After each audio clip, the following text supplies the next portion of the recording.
Hey guys, what's up? You are tuning into Divi's EduPod, and if you are a first time follower, then please click on the bell icon and hit the subscribe button. But if you are not the first time follower, then please go ahead.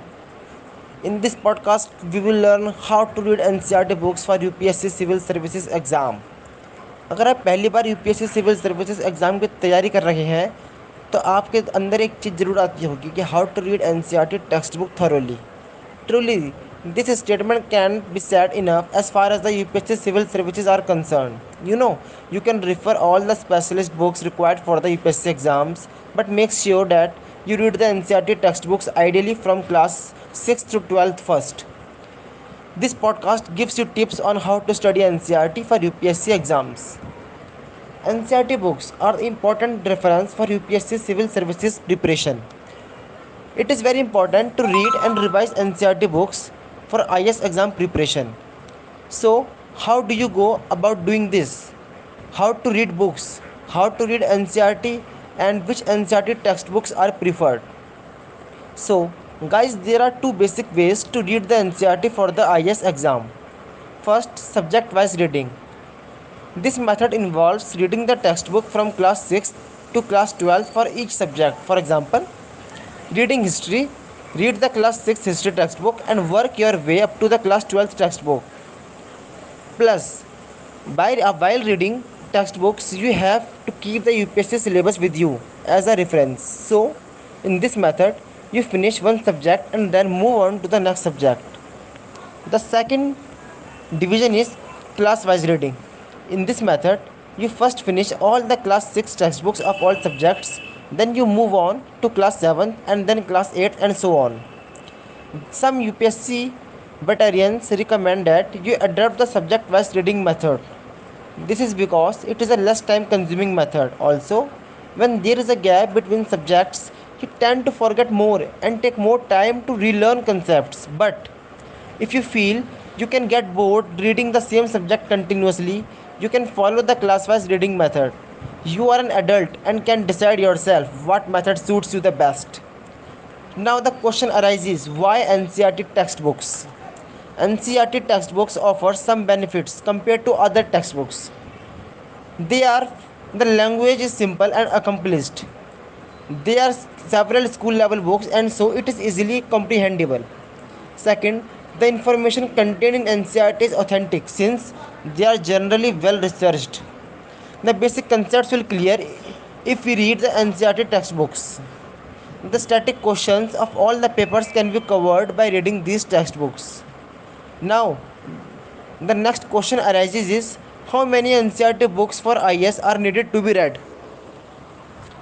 Including history, science, geography and political science, you will have to complete around 44 textbooks before the UPSC Civil Services exam. Now, the things to remember while studying from the NCERT textbooks for UPSC is first, make a list of all the books that you have read. Take notes while reading them. This will make revision easier. Now, read the NCERT books first before jumping on to the advanced books. For general studies, NCERT books work best since you need not go into the details of any concept. Generally, old NCERT books are recommended for history and new ones for geography. All keywords in the books must be noted. Revise from the NCERT textbooks 2 or 3 times before the exam. Next, avoid reading descriptions which inspire awe and nostalgia from these books. They are meant for school kids alone. NCERT textbooks are particularly important for these subjects, that is history, polity, economy, geography, biology, chemistry and physics. Have a time schedule to finish your NCERT reading and stick to it. Now, let us discuss the inherent mileage that NCERT books have over others for UPSC exams. A couple of exams have been taken from NCERT history textbooks and explained below. UPSC speaks the language of NCERT textbooks. UPSC likes to keep it simple as far as the complexity of language is concerned, and this is amply reflected in NCERT textbooks. This is because the NCERTs have been compiled keeping in mind school children. To facilitate a better understanding of them, the content is in a simple language and well structured. For example, let us take the revolt of 1857. The points are very well structured and take students step by step through each important subtopic. The content is classified under subheadings like political cause, military cause, etc. Remember that well structured answers fetch you more marks in UPSC exam.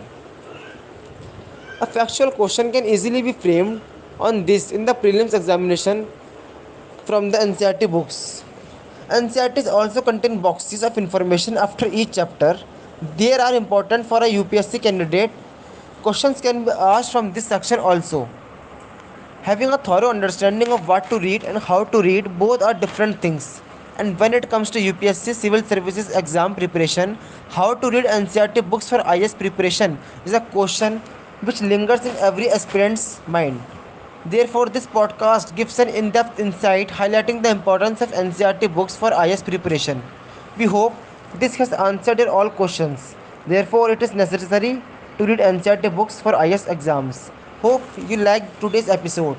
Don't forget to hit the subscribe button and click the bell icon so that you get the latest notification of our videos. Thank you. Have a nice day.